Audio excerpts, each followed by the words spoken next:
नमस्कार साथियों, मैं योगेश जोशी और हम कनिष्ठ अनुदेशक एग्जाम 2024 के लिए राजस्थान जीके पढ़ रहे थे। तो इस क्लास में हम जो टॉपिक डिस्कस करेंगे उसका नाम है राजस्थान की प्रमुख चित्र शैलियाँ। क्या है राजस्थान की प्रमुख चित्र शैलियों के बारे में इस क्लास में हम पढ़ेंगे। तो सबसे पहले हम देखते हैं राजस्थानी चित्रकला का पहला वैज्ञानिक विभाजन किसने दिया था। तो राजस्थान की चित्रकला का पहला वैज्ञानिक विभाजन दिया था आनंद कुमार स्वामी ने। आनंद कुमार स्वामी ने अपनी पुस्तक राजपूत पेंटिंग में राजस्थानी चित्रकला का पहला वैज्ञानिक विभाजन दिया था। ठीक है, तो राजस्थानी चित्रकला का पहला वैज्ञानिक विभाजन दिया था आनंद कुमार स्वामी ने अपनी पुस्तक राजपूत पेंटिंग्स में दिया था। अगला आगे हम देखते हैं राजस्थानी चित्रकला है उसकी कुछ प्रमुख शैलियाँ कौन कौन सी है। ठीक है, तो राजस्थानी चित्रकला की प्रमुख शैलियाँ या राजस्थानी चित्रकला के प्रमुख स्कूल कौन कौन से है। ठीक है, तो राजस्थानी चित्रकला के प्रमुख स्कूलों के बारे में हम देखते हैं। तो सबसे पहला है Mewar school, Marwar school, Bhadoti school और ढूंढाड़ स्कूल। ठीक है, तो राजस्थानी चित्रकला के प्रमुख स्कूल कौन कौन से हो गए, Mewar school, Marwar school, Bhadoti school और ढूंढाड़ स्कूल। ठीक है, तो अब हम देखते हैं कि जो मेवाड़ शैली है या मेवाड़ स्कूल है उसमें कौन कौन से शैलियाँ आती है। तो मेवाड़ शैली के अंतर्गत उदयपुर शैली, नाथद्वारा शैली, देवगढ़ शैली, ये तीनों किसमें आती है, मेवाड़ स्कूल के अंतर्गत आती है। उदयपुर शैली, नाथद्वारा शैली और देवगढ़ शैली ये तीनों किसमें आती है, मेवाड़ स्कूल में आती है या मेवाड़ शैली में आती है। आगे हम देखते हैं मारवाड़ शैली या मारवाड़ स्कूल। मारवाड़ स्कूल में कौन कौन सी शैली आती है, एक तो जोधपुर शैली, बीकानेर शैली, किशनगढ़ शैली, अजमेर शैली, ये सभी चित्र शैलियाँ है किसमें आती है, मारवाड़ स्कूल में आती है। नेक्स्ट हम देखते हैं हाड़ौती स्कूल या हाड़ौती शैली। तो हाड़ौती शैली के अंतर्गत कौन सी आती है, कोटा, बूंदी, झालावाड़, ये सभी शैलियाँ किसके अंतर्गत आती है, हाड़ौती शैली या हाड़ौती स्कूल के अंतर्गत आती है। आगे हम देखते हैं ढूंढाड़ शैली। ढूंढाड़ शैली में कौन कौन सी आती है, तो ढूंढाड़ शैली के अंतर्गत आती है जयपुर शैली, अलवर शैली, उनियारा शैली और शेखावटी शैली, ये सभी शैलियाँ किसमें आती है, ढूंढाड़ स्कूल में आती है। तो ये सब हमने देख लिया, तो प्रमुख स्कूल देख लिए और उसके अंतर्गत कौन कौन सी शैलियाँ आती है वो भी देख लिए। तो अब इसको विस्तार से पढ़ते हैं। सबसे पहले हम देखते हैं मारवाड़ चित्र शैली या मारवाड़ स्कूल। ठीक है, तो मारवाड़ चित्र शैली के बारे में मेवाड़ चित्र शैली के बारे में हम देखते हैं। तो मेवाड़ चित्र शैली के लिए हम सबसे पहले देखते हैं कि राजस्थानी चित्रकला की जन्मभूमि किसे माना जाता है, तो वो माना जाता है मेवाड़ को। राजस्थान की चित्रकला की जन्मभूमि माना जाता है मेवाड़ को। नेक्स्ट हम देखते हैं श्रावक प्रतिक्रमण सूत्र चूर्णी, ये क्या है, मेवाड़ चित्र शैली का प्राचीनतम ग्रंथ है। श्रावक प्रतिक्रमण सूत्र चूर्णी क्या है, मेवाड़ चित्र शैली का प्राचीनतम ग्रंथ है। नेक्स्ट देखते हैं कि श्रावक प्रतिक्रमण सूत्र चूर्णी है, इसका निर्माण किसके शासन में हुआ, वो हुआ तेज सिंह के शासन में हुआ। आगे देखते हैं उदयपुर शैली। उदयपुर शैली है, उदयपुर शैली के बारे में हम देखते हैं। तो उदयपुर शैली को क्या भी कहते हैं, चावंड शैली। तो चावंड शैली का जो प्रारंभ हुआ था वो कब हुआ था, महाराणा प्रताप के समय में हुआ था। चावंड चित्र शैली का प्रारंभ हुआ था महाराणा प्रताप के समय में, जबकि चावंड शैली का जो सर्वाधिक विकास है वो हुआ था अमर सिंह प्रथम के समय में हुआ था। तो चावंड चित्र शैली का प्रारंभ तो हुआ था महाराणा प्रताप के समय में, जबकि चावंड चित्र शैली का सबसे अधिक विकास हुआ था महाराणा अमर सिंह प्रथम के शासन काल में हुआ था। नेक्स्ट देखते हैं कि चावंड शैली के प्रमुख चित्रकार कौन है, वो है निसारदीन। चावंड शैली के प्रमुख चित्रकार है निसारदीन और निसारदीन ने किसकी रचना की थी, रागमाला की रचना की थी। तो चावंड शैली के प्रमुख चित्रकार है निसारदीन और उन्होंने रागमाला की रचना की थी। नेक्स्ट देखते हैं कि निसारदीन ने रागमाला की रचना कब की थी, वो है अमर सिंह प्रथम के शासन काल में की थी। तो निसारदीन थे, उन्होंने रागमाला की रचना अमर सिंह प्रथम के शासन काल में की थी। आगे देखते हैं कि महाराणा जगत सिंह क्या कौन है, महाराणा जगत सिंह का शासनकाल क्या कहलाता है, लघु चित्रों का स्वर्ण युग कहलाता है। तो मेवाड़ के जो महाराणा जगत सिंह हैं उनका शासक काल क्या कहलाता है, लघु चित्रों का स्वर्ण युग कहलाता है। आगे हम देखते हैं कि महाराणा जगत सिंह है उसके शासन काल के प्रमुख चित्रकार कौन थे, तो वो थे साहिबदीन। ठीक है, तो साहिबदीन क्या थे, महाराणा जगत सिंह के शासन काल के प्रमुख चित्रकार थे। तो साहिबदीन एक तो आपने देख लिया कौन, साहिबदीन। ठीक है, साहिबदीन और दूसरा निसारदीन, तो ऐसे आपसे पूछा जाता है कि ये वाले चित्रकार कौन सी स्कूल से संबंधित है या कौन सी शैली से संबंधित है। तो साहिबदीन और निशारदीन दोनों कौन सी है, मेवाड़ शैली से संबंधित है। ठीक है, तो अपन देखते हैं कि महाराणा जगत सिंह का शासनकाल क्या है, लघु चित्रों का स्वर्ण युग कहलाता है। और जो महाराणा जगत सिंह के शासनकाल के प्रमुख चित्रकार कौन थे, साहिबदीन। और साहिबदीन ने क्या किया था, गीत गोविंद और रसिक प्रिया चित्रों की रचना की थी। तो गीत गोविंद और रसिक प्रिया चित्रों की रचना की थी साहिबदीन ने की थी, और वो किसके शासनकाल में थे, वो थे महाराणा जगत सिंह के शासनकाल में थे।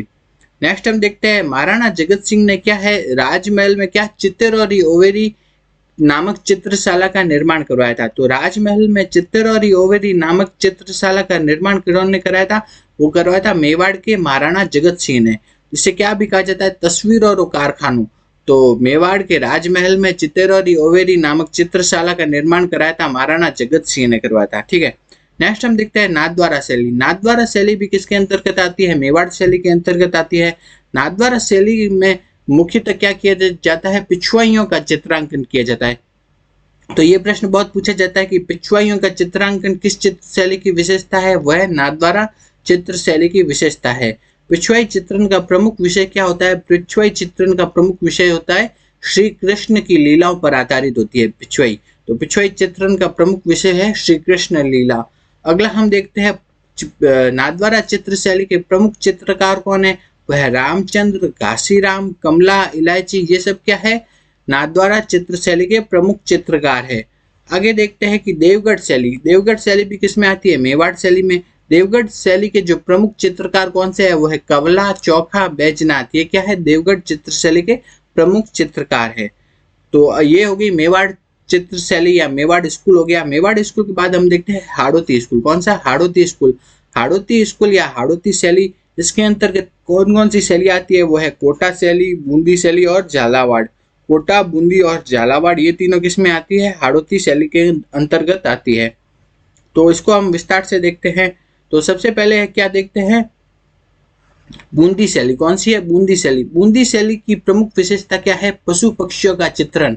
पशु पक्षियों, ये प्रश्न पूछा जाता है कि पशु पक्षियों का चित्रण किस शैली की प्रमुख विशेषता है, वो है बूंदी चित्र शैली की प्रमुख विशेषता है पशु पक्षियों का चित्रण।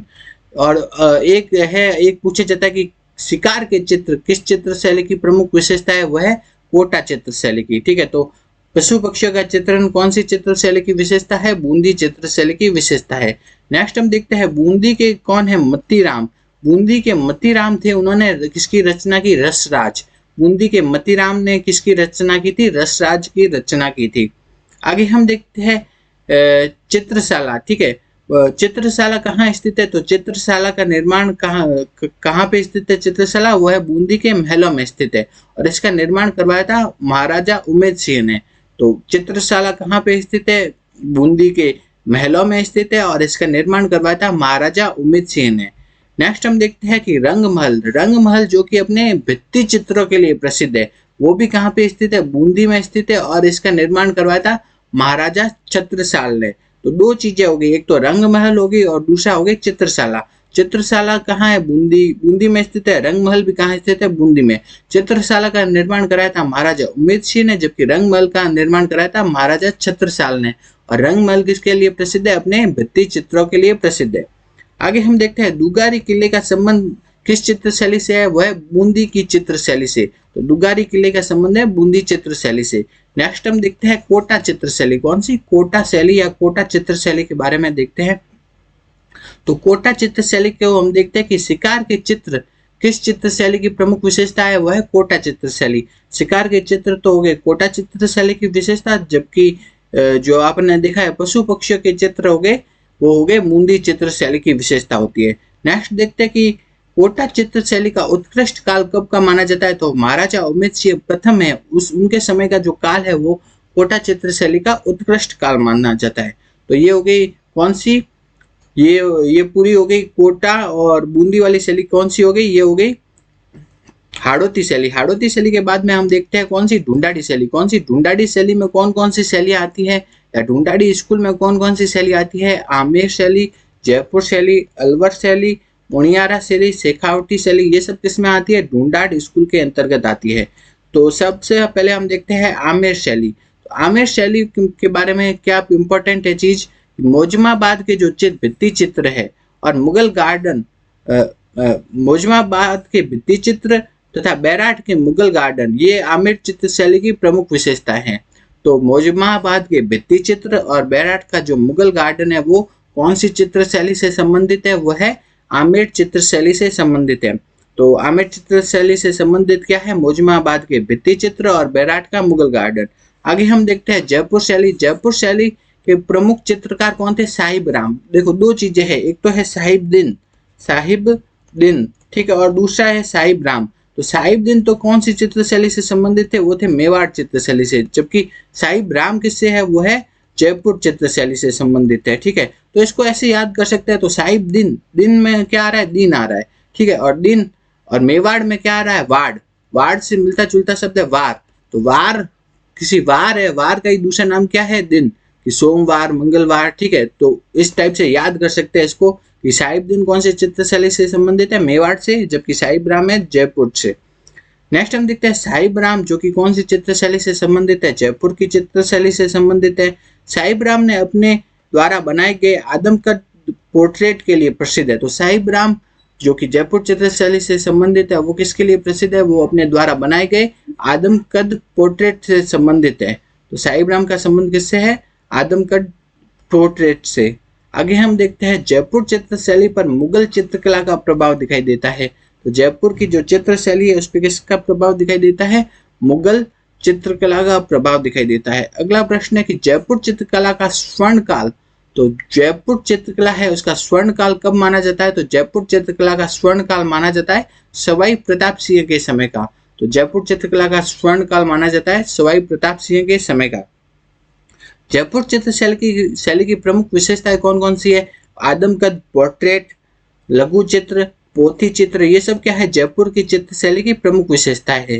नेक्स्ट देखते हैं कि राजस्थान स्कूल ऑफ आर्ट्स की स्थापना किसने की थी। तो राजस्थान स्कूल ऑफ आर्ट्स की स्थापना की थी सवाई राम सिंह ने। किन्होंने की थी, सवाई राम सिंह ने की थी 1857 में। तो राजस्थान स्कूल ऑफ आर्ट्स की स्थापना की थी सवाई राम सिंह ने 1857 में की थी। नेक्स्ट हम देखते हैं मुहम्मद शाह। कौन है मुहम्मद शाह, वो क्या है, सवाई जयसिंह के दरबारी चित्रकार थे। तो सवाई जयसिंह के दरबारी चित्रकार कौन थे, वो थे मुहम्मद शाह। कौन, मुहम्मद शाह थे सवाई जयसिंह के दरबारी चित्रकार। ठीक है, कौन थे, मुहम्मद शाह सवाई जयसिंह के दरबारी चित्रकार थे। और नेक्स्ट हम देखते हैं, तो ये प्रश्न भी पूछा गया था कि जो मुहम्मद शाह है वो जयपुर के प्रसिद्ध चित्रकार थे, वो कौन किसके दरबार में थे, वो थे सवाई जयसिंह के। ठीक है, तो वो सवाई जयसिंह के दरबार में थे। नेक्स्ट हम देखते हैं आला गीला, आराइस, मोराकसी।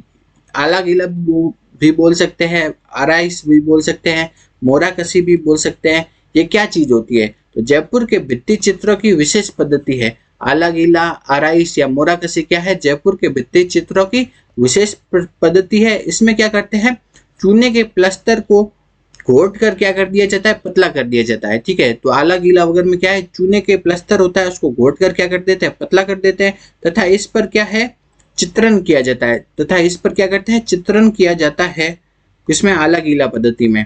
नेक्स्ट हम देखते हैं अलवर शैली। अलवर शैली में के प्रमुख चित्रकार कौन कौन से हैं, शालिग्राम, जमुनादास, छोटेलाल, बक्साराम, गुलाम अली, नंदराम, डालूराम। ये सब किस चित्र शैली से संबंधित है, ये सब संबंधित है किससे, अलवर शैली से। नेक्स्ट हम देखते हैं हाथी दांत के फलक पर सूक्ष्म चित्रण किस चित्र शैली की विशेषता है, तो वह अलवर चित्र शैली की विशेषता है हाथी दांत के फलक पर सूक्ष्म चित्रण।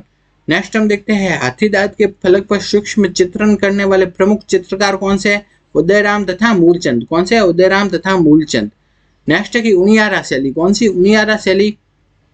तो उनियारा शैली के प्रमुख चित्रकार कौन थे, मीर बख्श तथा काशी। मीर बख्श तथा काशी कौन सी चित्र शैली से संबंधित है, वह उनियारा चित्र शैली से। मीर बख्श ने सीताराम, लक्ष्मण तथा हनुमान जी के चित्र बनाए थे। तो सीताराम के, लक्ष्मण जी के और हनुमान जी के चित्र बनाए थे उनियारा चित्र शैली के कलाकार मीर बख्श ने। नेक्स्ट हम देखते हैं उनियारा शैली क्या है, जयपुर तथा बूंदी शैली का क्या है, मिश्रण है। उनियारा शैली जयपुर तथा बूंदी शैली का मिश्रण है। आगे देखते हैं शेखावटी शैली। शेखावटी की हवेलियां अपने भित्ति चित्रों के लिए क्या है, प्रसिद्ध है। शेखावटी की हवेलियां अपने भित्ति चित्रों के लिए प्रसिद्ध है। भित्ति चित्रों के कारण शेखावटी को क्या भी कहा जाता है, ओपन आर्ट गैलरी भी कहा जाता है। तो ओपन आर्ट गैलरी किसे कहा जाता है, शेखावटी को। क्यों, क्योंकि उसमें हवेलियां है और उसमें भित्ति चित्र बने हुए हैं। नेक्स्ट हम देखते हैं मारवाड़ शैली। तो ये तो अभी हमने देखी ली थी, ढूंढाड़ स्कूल देखा था। ढूंढाड़ स्कूल के बाद हम देखते हैं मारवाड़ स्कूल। ठीक है, तो मारवाड़ स्कूल में कौन कौन सी शैली आ जाती है, जोधपुर शैली, बीकानेर शैली, किशनगढ़ शैली, अजमेर शैली, ये सब किसमें आ जाती है, मारवाड़ शैली के अंतर्गत। तो मारवाड़ शैली को हम देखते हैं सबसे पहले। तो पंचतंत्र चित्रांकन का संबंध किस चित्र शैली से है, वह है मारवाड़ शैली से। तो पंचतंत्र जो चित्रांकन है उसका संबंध है मारवाड़ चित्र शैली से संबंधित है। नेक्स्ट हम देखते हैं, ये सभी शैलियां है मारवाड़ शैली के अंतर्गत आती है। जोधपुर शैली, बीकानेर शैली, किशनगढ़, अजमेर, ये सभी शैलियां किसके अंतर्गत आती है, मारवाड़ शैली के अंतर्गत आती है ये सभी शैलियां। नेक्स्ट हम देखते हैं जोधपुर शैली। जोधपुर शैली क्या है, चौखीलाव महलों का संबंध है। सबसे पहले देखते हैं जोधपुर शैली। जोधपुर शैली के अंतर्गत मेनली क्या है, चौखीलाव के महल। तो चौखीलाव के महल है वो किस शैली से संबंधित है, वह है जोधपुर की शैली से। नेक्स्ट है चौखीलाव महलों की चित्रकारी। चौखीलाव है उसके महल है, उनकी जो चित्रकारी है ना वो कब की गई है, वह की गई है जो मालदेव थे उनके समय में की गई थी। नेक्स्ट देखते हैं कि रागमाला। रागमाला चित्रावली का जो चित्रांकन है वो किया था वीर जी ने। किन्होंने किया था, वीर जी ने। जबकि एक है रागमाला जो कि चावंड शैली से संबंधित है, वो बनाई थी निसारदीन ने। ठीक है, एक तो होगी रागमाला चित्रावली, उसका चित्रांकन तो किया था वीर जी ने और इसका संबंध है मारवाड़ शैली से। जबकि एक रागमाला और है, वो कौन सी शैली से संबंधित है, वह है चावंड शैली से और उसको बनाया था निसारदीन ने। नेक्स्ट हम देखते हैं जो रागमाला चित्रावली है पाली के वीर पुरुष विठल दास चंपावत पर आधारित है। तो रागमाला चित्रावली किस पर आधारित है, पाली के वीर पुरुष विठल दास चंपावत पर आधारित है। नेक्स्ट हम देखते हैं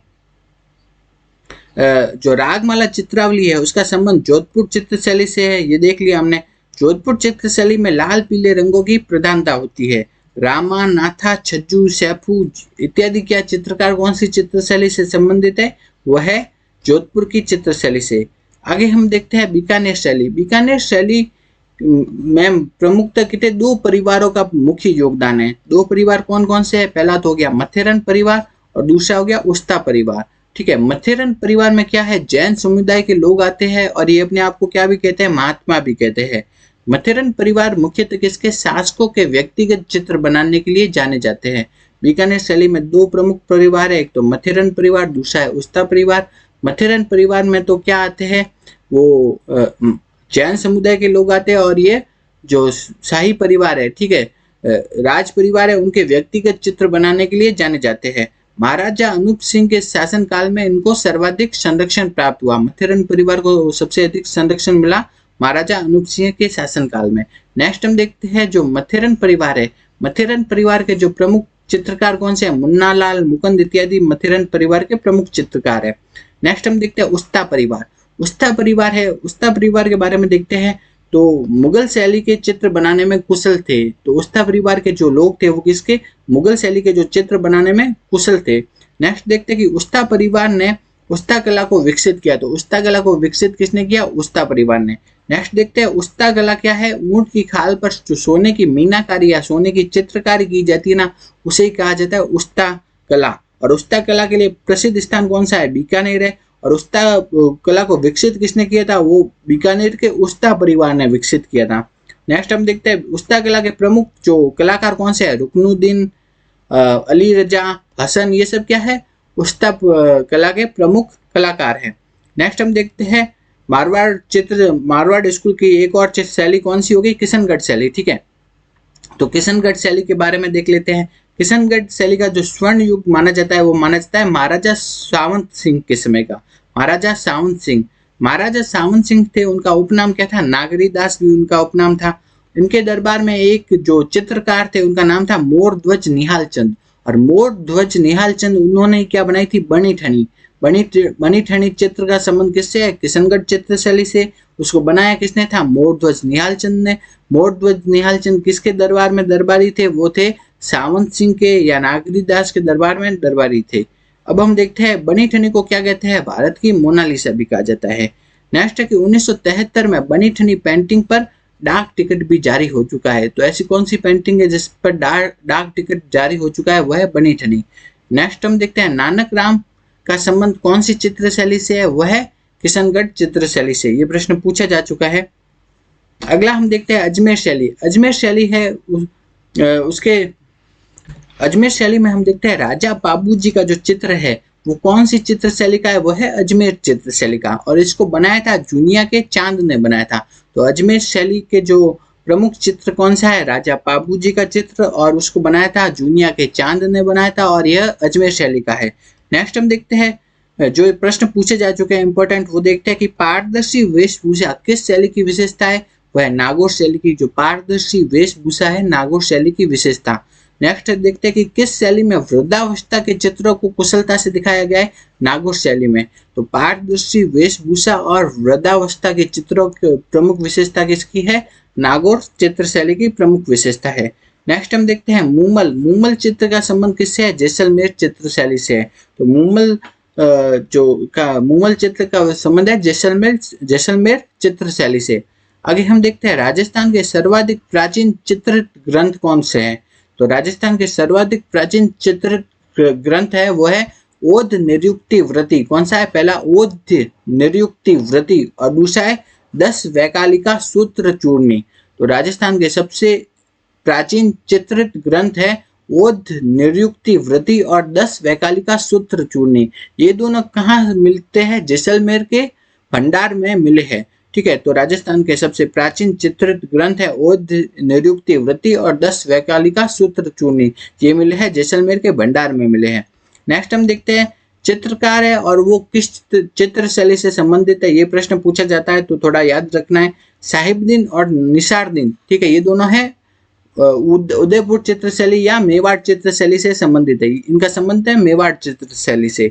नेक्स्ट है कि साहिबराम और मोहम्मद शाह, ये इनका संबंध है जयपुर शैली से। नेक्स्ट है कि मोरध्वज निहालचंद और नानक राम, इनका संबंध है किशनगढ़ शैली से। नेक्स्ट है शालिग्राम, जमुनादास, छोटेलाल, बक्साराम, डालूराम, गुलाम अली, इन सभी का संबंध है अलवर शैली से। अगर आपको हमारे ये वीडियो अच्छा लगा तो वीडियो को लाइक करो, ज़्यादा से ज़्यादा शेयर करो और हमारे YouTube चैनल को सब्सक्राइब करो।